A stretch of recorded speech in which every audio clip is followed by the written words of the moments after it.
rakkina kaleessaa sirra ga'e har'as rakkina jettee dubbatta taanaan har'as namatu siif hin argine malee rakkina isa kana kan kaleessaa caalu keessa jirta. Yoo qophaa'aa taate guyyaan borii qabeenya ati qooddachuuf eeggattuudha.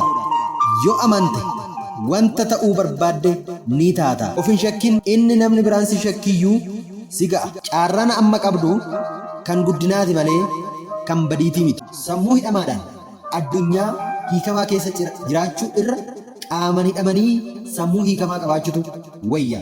Wantoota jahan kana ansitti ni hubadhu yaadi malee hin dhiphatin, nama irraa baay'ee hin eeggatin, dandeettii keetti fayyadami, dogoggora kee irraa baradhu, ofitti amani, dandeettii kee beeki.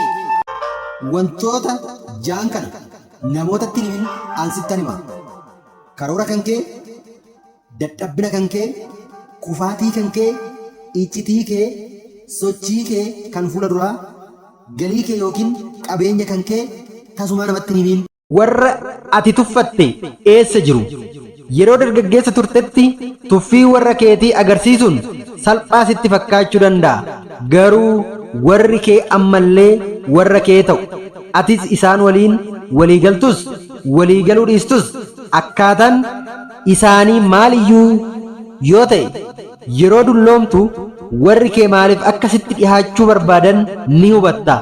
Akkuma umuriin kee dabalaa deemuun gatii isaa caalatti argita, garuu of duuba deebitee deebisuu hin dandeessu. Nama jaalala dhugaan si jaallatu dhabdee jennaan osoon ammallee nama sana waliin turee hoo jecha akka jiraattu si taasisa.